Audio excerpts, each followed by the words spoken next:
Olá, tudo bem? Eu me chamo Newton Barreto e esse é o início da quinta e última parte da nossa lição Os Dons Milagrosos do Espírito Santo. Na quarta parte, nós vimos as características, as marcas que são comuns, que podem ser vistas nos milagres e sinais da Bíblia, quando Deus é a fonte do poder.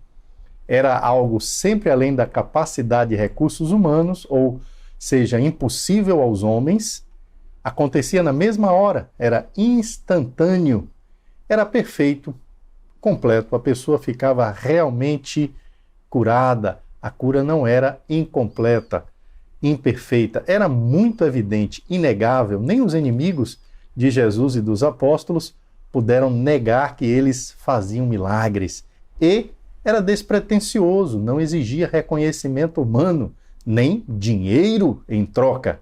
E, por fim, não havia necessidade, a sexta característica ou marca, não havia necessidade de se criar um ambiente emocional propício, porque Jesus e os apóstolos não fizeram uso da manipulação das emoções, nem técnicas de hipnotismo. Estes foram as marcas, foram as características dos milagres comuns na Bíblia. Na Bíblia também nós vemos, em épocas bíblicas, milagres ou supostos milagres cuja fonte do poder não foi Deus, nem o Espírito Santo. Alguns não passavam de truques, outros aconteciam de fato. Nós temos exemplos, começando com Simão, o mágico, em Atos, capítulo 8, versículos 9 a 11, nós lemos aqui: um homem chamado Simão vinha praticando feitiçaria durante algum tempo naquela cidade, impressionando todo o povo de Samaria. Ele se dizia muito importante e todo o povo, do mais simples ao mais rico, dava-lhe atenção e exclamava: este homem é o poder divino, conhecido como grande poder. Eles o seguiam, pois ele os havia iludido com sua mágica durante muito tempo. A Bíblia diz claramente que o que Simão praticava era ilusão. Ele os havia iludido com a sua mágica, ou seja, era engano dos sentidos ou da inteligência, errada interpretação de um fato. Mas como é que as pessoas viam a Simão? Como um homem poderoso, como a verdadeira presença do poder divino entre eles. Com isto, nós aprendemos que algumas coisas que se apresentam como sobrenaturais ou são ditas ser sobrenaturais e às vezes parecem ser, não passam de truques, de engano dos sentidos ou da inteligência. Um exemplo, Simão o mágico em Atos capítulo 8. Porém, os magos do Egito, de maneira inexplicável, repetiram os primeiros milagres feitos por Moisés e Arão. Dá uma olhada comigo na Bíblia, em Êxodo, lá no Velho Testamento, Êxodo capítulo 7, versículos 8 a 11. E aqui nós lemos o seguinte, Êxodo 7, versículos 8 a 11. Disse o Senhor a Moisés e Arão: quando o faraó lhes pedir que façam algum milagre, diga a Arão que tome a sua vara e jogue-a diante do faraó, e ela se transformará numa serpente. Moisés e Arão dirigiram-se ao faraó e fizeram como o Senhor tinha ordenado. Arão jogou a vara diante do faraó e seus conselheiros, e ela se transformou em serpente. O faraó, porém, mandou chamar os sábios e feiticeiros e também os magos do Egito. Fizeram a mesma coisa por meio das suas ciências ocultas. Versículo 20 a 22. Moisés e Arão fizeram como o Senhor tinha ordenado. Arão levantou a vara e feriu as águas do Nilo na presença do faraó e dos seus conselheiros, e toda a água do rio transformou-se em sangue. Os peixes morreram e o rio cheirava tão mal que os egípcios não conseguiam beber das suas águas. Havia sangue por toda a terra do Egito. Agora veja o que diz o versículo 22. Mas os magos do Egito fizeram a mesma coisa por meio de suas ciências ocultas.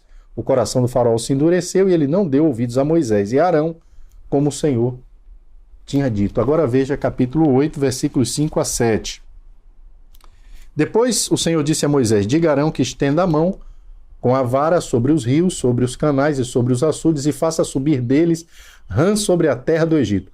Assim Arão estendeu a mão sobre as águas do Egito, e as rãs subiram e cobriram a terra do Egito. Mas os magos fizeram a mesma coisa, por meio das suas ciências ocultas, fizeram subir rãs sobre a terra do Egito. De maneira inexplicável, os magos do Egito repetiram os primeiros milagres feitos por Moisés e Arão, até que chegou a um ponto quando não mais conseguiram repeti-los. E aí, neste ponto, admitiram que o que Moisés e Arão faziam não era truque, não era magia. Mas como explicar os primeiros milagres repetidos pelos magos do Egito?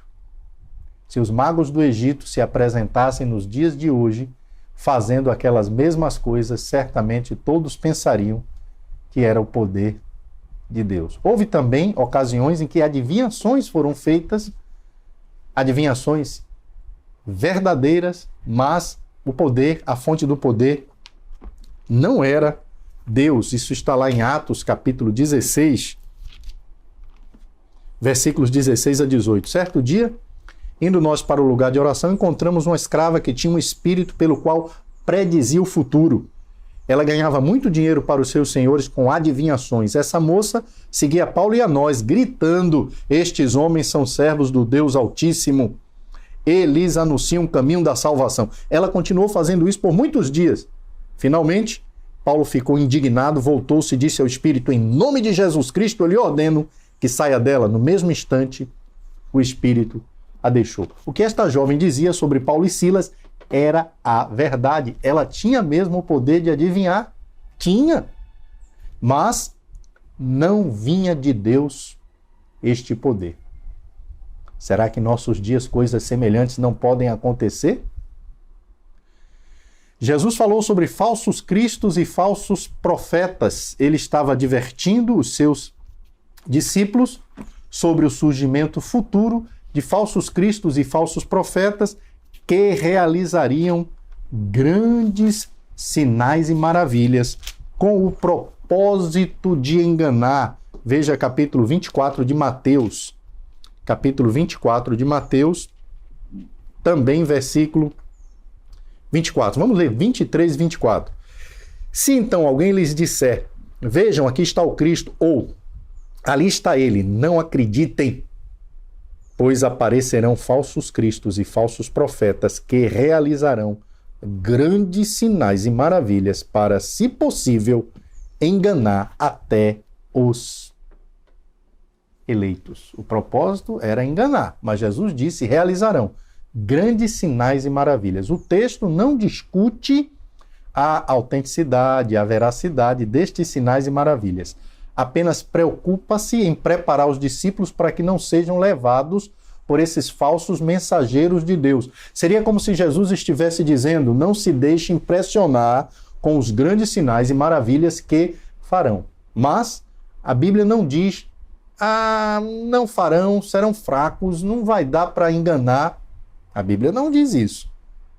A Bíblia, inclusive, diz que até mesmo Satanás pode apresentar-se como um anjo de luz. Onde a Bíblia diz isso? Em 2 Coríntios, capítulo 11. Abra sua Bíblia comigo em 2 Coríntios, capítulo 11. Leia versículos 13 a 15. Pois tais homens são falsos apóstolos, obreiros enganosos, fingindo-se apóstolos de Cristo. Isto não é de admirar, pois o próprio Satanás se disfarça em anjo de luz. Portanto, não é surpresa que os seus servos finjam que são servos da justiça. O fim deles será o que as suas ações merecem. O próprio Satanás se disfarça de anjo de luz. A Almeida Revista e Atualizada vai dizer, se transforma em anjo de luz. Olha, quanto cuidado nós precisamos ter. Quanto cuidado. Porque se algo sobrenatural, maravilhoso acontecer, calma, não significa que a origem do poder para esse algo maravilhoso, sobrenatural acontecer é de Deus. Lembre de Simão Mágico, lembre dos magos do Egito, lembre de Jesus dizendo surgirão falsos cristos e falsos profetas, operando grandes sinais para enganar, e lembre do que a Bíblia diz aqui em 2 Coríntios 11, o próprio Satanás é capaz de se transformar em anjo de luz. Também o iníquo ou perverso, na Bíblia, é apresentado como alguém que realizaria sinais e maravilhas. Dá uma olhada em 2 Tessalonicenses, capítulo 2, versículos 9 e 10. E lá está escrito, a vinda deste perverso é segundo a ação de Satanás, com todo o poder, com sinais e com maravilhas enganadoras. Ele fará uso de todas as formas de engano da injustiça para os que estão perecendo, porquanto rejeitaram o amor à verdade que os poderia salvar. Veja, este perverso, a vinda dele é segundo a ação de Satanás, com todo o poder, com sinais e com maravilhas enganadoras. Mas qual a fonte do seu poder para a realização desses sinais e maravilhas? Deus? De jeito nenhum. Segundo a eficácia, o poder de Satanás. Concluímos, portanto, que é possível algumas coisas aparentemente sobrenaturais ou realmente sobrenaturais acontecerem sem que Deus tenha sido a fonte ou a origem do poder. Portanto, não devemos considerar as realizações milagrosas como única e suficiente credencial ou prova de que alguém é um homem de Deus. Por favor, vou repetir. Não devemos considerar as realizações, as obras milagrosas como a única e suficiente credencial ou prova de que alguém é um homem de Deus. Veja comigo Mateus capítulo 7. Nesse texto, dentre outras coisas, aprenderemos que fazer a vontade de Deus é mais importante do que fazer milagres. Mateus capítulo 7, versículos 21 a 23, e lá está escrito o seguinte: nem todo aquele que me diz Senhor, Senhor, entrará no reino dos céus, mas apenas aquele que faz a vontade de meu Pai que está nos céus. Veja o versículo 22. Muitos me dirão naquele dia, Senhor, Senhor, não profetizamos em teu nome? Em teu nome não expulsamos demônios e não realizamos muitos milagres? Como? Pessoas vão chegar para Jesus no último dia dizendo, Senhor, nós fizemos. E elas estão convencidas de que fizeram. Obviamente, pelo teor do texto, elas estão convencidas de que fizeram. Expulsaram demônios e fizeram muitos milagres. Mas Jesus, versículo 23, diz, então eu lhes direi claramente, nunca os conheci, afastem-se de mim, vocês que praticam o mal. Veja, o fato de alguém acreditar que está realmente realizando milagres, expulsando demônios, não dá a palavra final sobre a salvação desta pessoa. Fazer a vontade de Deus deve ser o alvo maior de todo aquele que se diz cristão. Outra coisa, a mensagem que o homem que realiza milagres apresenta precisa estar de acordo com o que Deus diz e com o que Deus quer. Aprendemos isso na Bíblia. Para tornar-se uma das credenciais ou marcas ou provas de que um homem é realmente de Deus, os milagres precisavam ser acompanhados da pregação da verdade. Então você tem duas coisas: uma realização milagrosa, um milagre, e a pregação para verificar. Será que o milagre tem as marcas, as características dos milagres da Bíblia? Será que este homem está pregando de fato a palavra de Deus? Veja Deuteronômio comigo, capítulo 13. Deuteronômio, capítulo 13. E dá uma olhada aqui. Aqui, Deus iria provar o povo da seguinte maneira. Deuteronômio 13, versículos 1 a 5. Se aparecer entre vocês um profeta ou alguém que faz predições por meio de sonhos e lhes anunciar um sinal miraculoso ou um prodígio, e se o sinal ou prodígio de que ele falou acontecer, e ele disser: vamos seguir outros deuses que vocês não conhecem, vamos adorá-los, não deem ouvidos às palavras daquele profeta ou sonhador. O Senhor, seu Deus, está pondo vocês à prova para ver se o amam de todo o coração e de toda a alma. Sigam somente o Senhor, seu Deus, e temam a Ele, somente cumpram os seus mandamentos e obedeçam-lhe, sirvam-no e apeguem-se a Ele. Aquele profeta ou sonhador terá que ser morto, pois pregou rebelião contra o Senhor, seu Deus, que os tirou do Egito e os redimiu da terra da escravidão. Ele tentou afastá-los do caminho que o Senhor, seu Deus, lhes ordenou que seguissem. Eliminem o mal do meio de vocês. Opa! Que passagem, hein?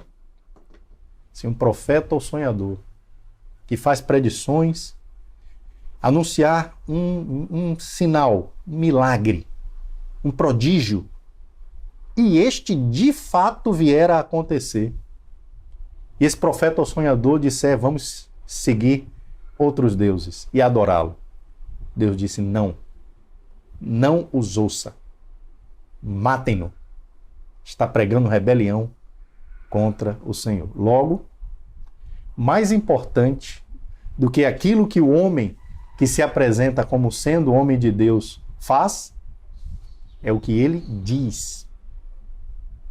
É a pregação dele. Um evento, um acontecimento sobrenatural, milagroso, na Bíblia, seria de Deus somente quando resultava em fé em Deus e era de acordo, coerente com as revelações dadas por Deus nas Escrituras Sagradas e promovia, assim, os propósitos de Deus. Quais eram os propósitos de Deus, as finalidades de Deus para os milagres, sinais e prodígios na Bíblia? Na Bíblia, há alguns dos verdadeiros profetas de Deus, não a todos, mas a alguns, foi dado o poder de fazer milagres para fortalecer ou garantir a sua mensagem. Nós lembramos de Moisés e Arão, lembramos de Elias e Eliseu e alguns outros. A mensagem era, de fato, mais importante que o milagre. Por isso encontramos a palavra sinal na Bíblia como uma forma de se referir a esses acontecimentos ou feitos sobrenatural. A ideia que esta palavra sinal transmite é marca, prova, evidência. Assim, um milagre ligado ou associado à pregação da verdade era prova de que o homem havia sido enviado por Deus. Mas não era só o sinal ou o milagre, era também a pregação verdadeira do homem. O milagre confirmava a palavra, e a palavra indicava a fonte do poder do milagre. Quando Deus falou com Moisés, e Moisés disse: como é que o povo saberá que o Senhor me enviou? Deus disse: põe a mão dentro do manto. Ele pôs, tirou, ela estava branca, leprosa. Ponha de novo. Ele pôs, tirou, e ela estava normal. Jogue a vara no chão. Ele jogou e ela se transformou em cobra. Pegue-a pela cauda. Ele pegou e ela voltou a se transformar em vara. Isso está lá em Êxodo, capítulo 4, versículo 1 a 9. E Deus disse: isso é para que eles acreditem que Deus apareceu a você.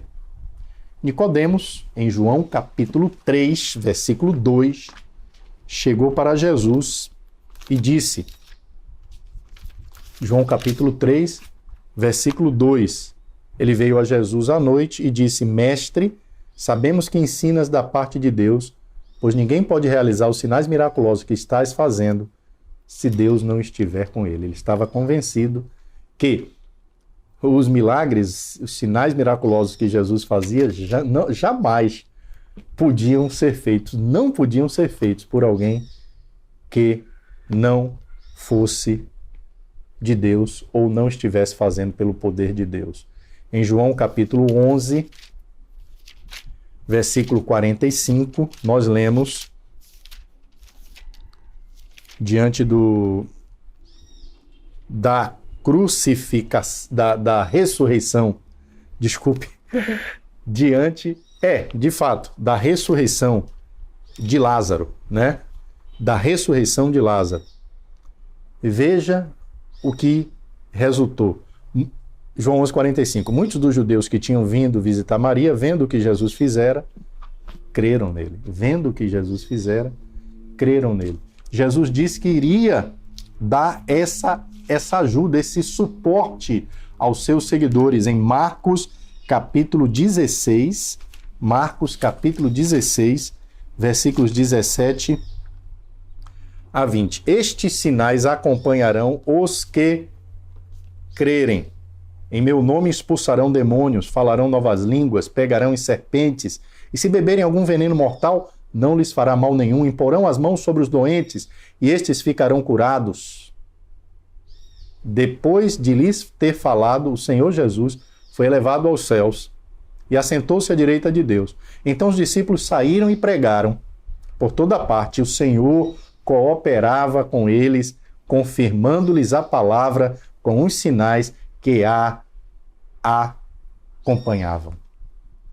Pregaram por toda parte e o Senhor cooperava com eles, confirmando-lhes a palavra por meio dos sinais que a acompanhava. Dá uma olhada também em Atos capítulo 14, Atos capítulo 14, versículo 3. Atos 14, versículo 3.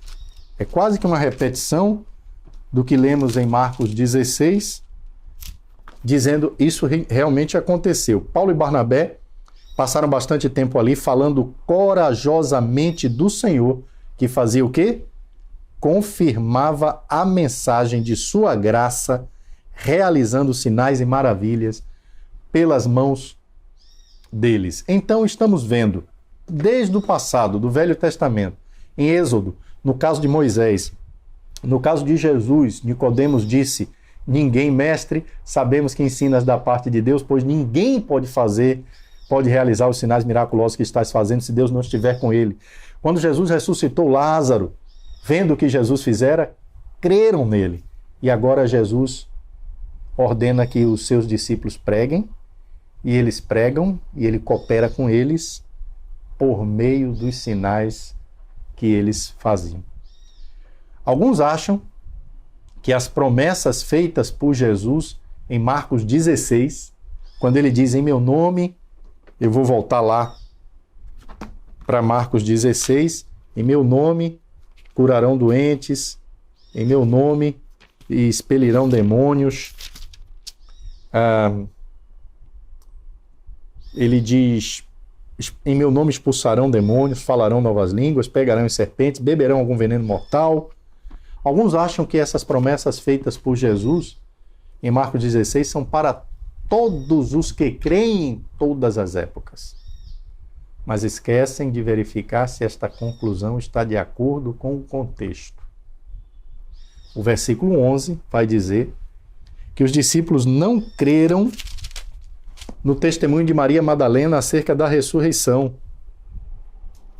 Quando ouviram que Jesus estava vivo e fora visto por ela, não creram.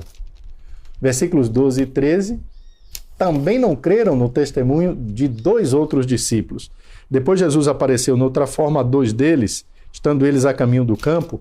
Eles voltaram e relataram isso aos outros, mas também nestes eles não creram. Versículo 14, finalmente Jesus mesmo aparece aos 11 e lhes reprova a incredulidade que insistiam em demonstrar para com o evento da ressurreição, que inclusive já havia sido predito várias vezes pelo próprio Mestre. Versículo 15 começa com as seguintes palavras. Aliás, antes do 15, o versículo 14. Mais tarde, Jesus apareceu aos 11, enquanto eles comiam. Censurou-lhes a incredulidade e dureza de coração, porque não acreditaram nos que o tinham visto depois de ressurreto. E o versículo 15 começa com as seguintes palavras. E disse-lhes. Disse a quem? Está falando que Jesus dirigiu-se a quem? De acordo com o que diz o versículo 14. Jesus dirigiu-se aos 11. Não esqueça o contexto.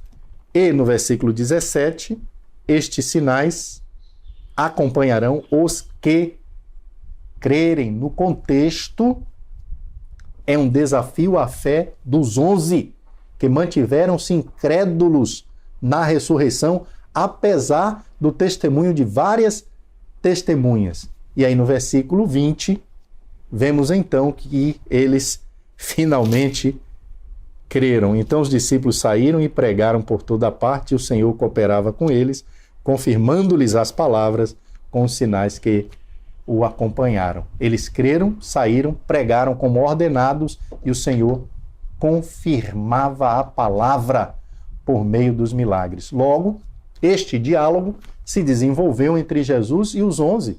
Eles eram os incrédulos. Eles foram desafiados por Jesus a crer. E estes, os que creram, são os 11. Aliás, Jesus disse, os que crerem são estes dentre os 11 que fariam os milagres prometidos por Jesus. É certo que outros, além dos 11, fizeram milagres, mas também é certo que esta promessa aqui em Marcos, capítulo 16, não está garantindo poder de realizar milagres a todos os que crescem em todas as épocas do cristianismo. Cuidado, respeitemos o contexto. Quais foram os resultados da confirmação da palavra através dos milagres? Vejamos, Atos, capítulo 8, versículo 6. Atos, capítulo 8, versículo 6. Quando a multidão ouviu Filipe e viu os sinais miraculosos que ele realizava, deu unânime atenção ao que ele dizia.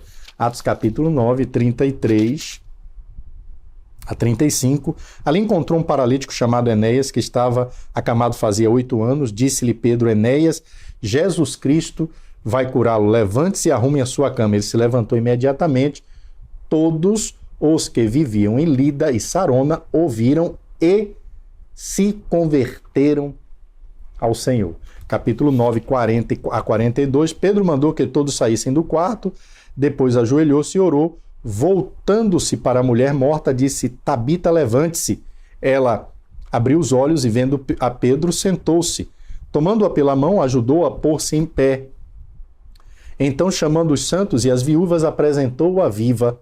Este fato se tornou conhecido em toda a cidade de Jope, e muitos creram no Senhor. Atos capítulo 13, versículo 12. procônsul, vendo o que havia acontecido, creu profundamente impressionado com o ensino do Senhor. Romanos capítulo 15,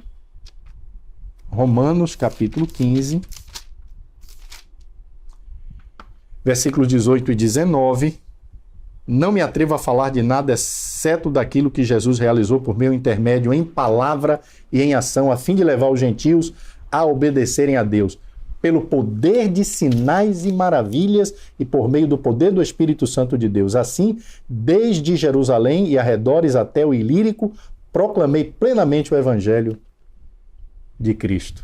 Então, os gentios foram levados a obedecer a Deus pelo poder de sinais e maravilhas e por meio do poder do Espírito Santo de Deus, atuando através do apóstolo Paulo. Observe que o resultado dos milagres e sinais era a fé em Deus.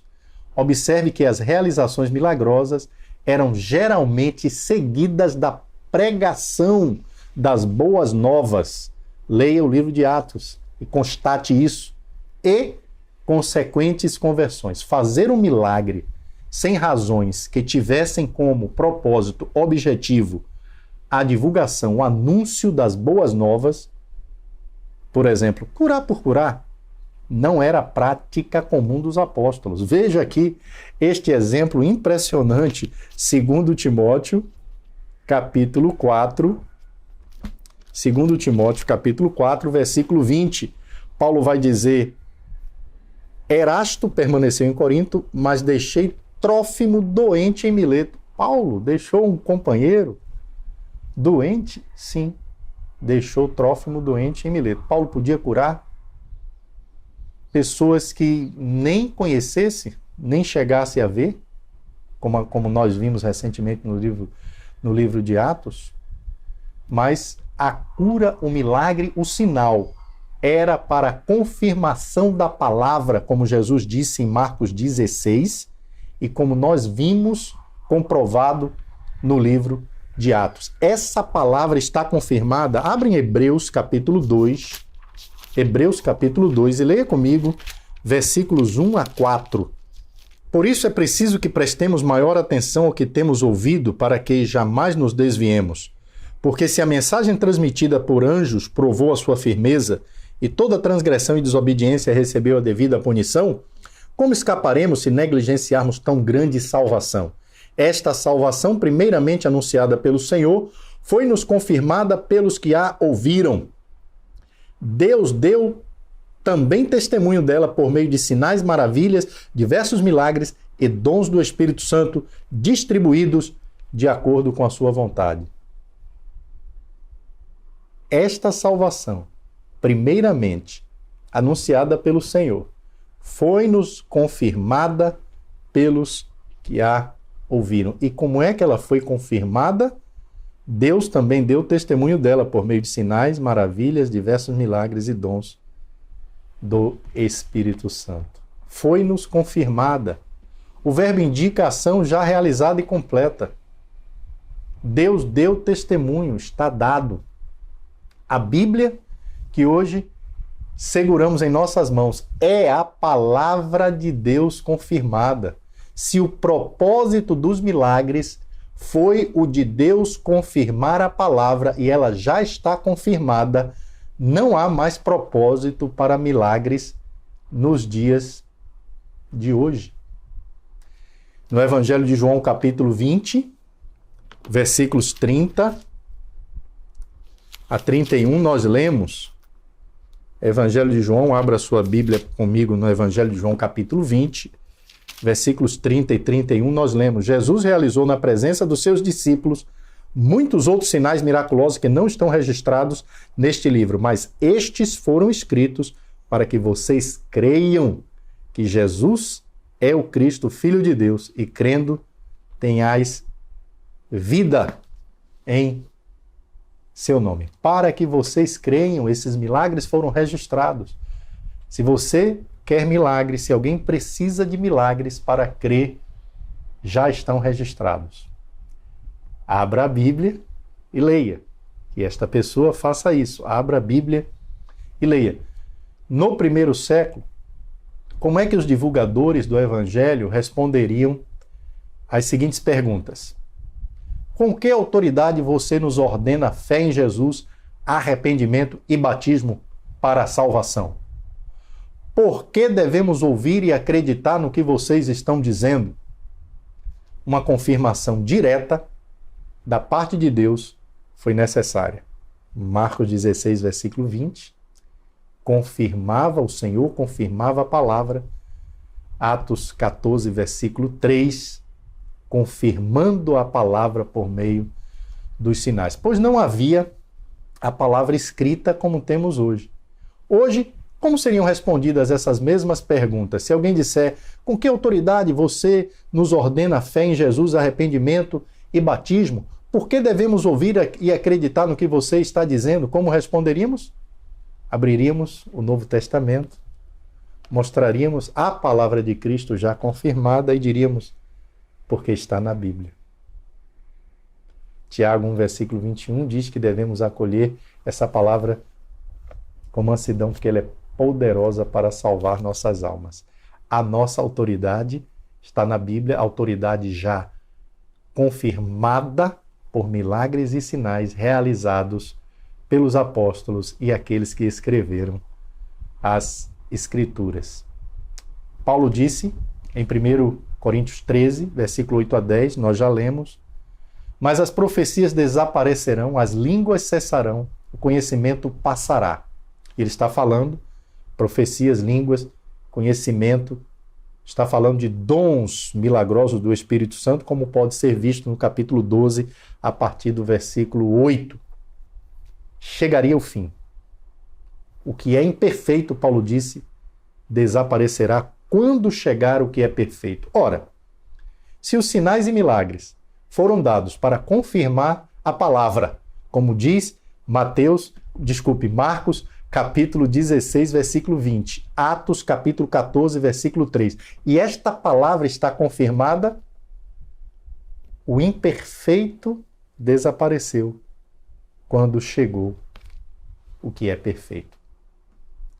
Nem sempre Deus deu poderes milagrosos a seus servos, mas Deus sempre agiu poderosamente através deles.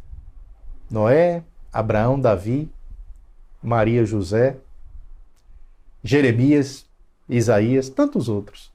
Não fizeram milagres, mas foram servos usados poderosamente por Deus. O poder de Deus sempre foi e será o mesmo, mas a forma de Deus atuar nem sempre é a mesma. É isso que observamos nas páginas da Bíblia. Deus está intimamente hoje envolvido na vida dos fiéis, atendendo suas orações e cuidando deles. A isto nós chamamos de sua providência. Hoje nós temos evidências suficientes da atuação e presença do poder de Deus em nossos dias e em nossas vidas. Transformações, conversões, curas divinas. Nós não podemos limitar o poder de Deus, mas não somos nós que decidimos como este poder será usado, e sim o próprio detentor, possuidor deste poder, o próprio Deus. A pergunta que eu faço, depois de todas estas explicações e apresentações dos textos bíblicos, é: os autênticos ou verdadeiros dons milagrosos do Espírito Santo estão presentes em nossos dias? Estudando atentamente a Bíblia, a conclusão é óbvia, é clara. Por favor, eu não tenho o propósito de desfazer de sua crença e prática cristãs. Quero apenas apresentar ensinos com base nas Escrituras Sagradas. Se os ensinos que apresentei nesta lição sobre os dons milagrosos do Espírito Santo não estiverem baseados na Bíblia, não precisa observá-los. Mas se estiverem, trata-se do que Deus revela para nós. E o que você fará com a revelação e as instruções de Deus sobre os dons milagrosos do Espírito Santo? Deixará a Bíblia falar ou ouvirá outros em lugar da Bíblia? Eu espero sinceramente que você deixe a Bíblia falar e se submeta ou se sujeite aos ensinamentos divinos presentes na sua palavra. E combata e diga não a todo ensinamento que não puder ser fundamentado ou baseado nas Escrituras Sagradas. Obrigado por acompanhar este curso até aqui, por sua companhia preciosa, por me permitir apresentar estas lições bíblicas a você. E, por favor, durante toda a sua vida e toda a sua história, deixe a Bíblia falar. Deus te abençoe.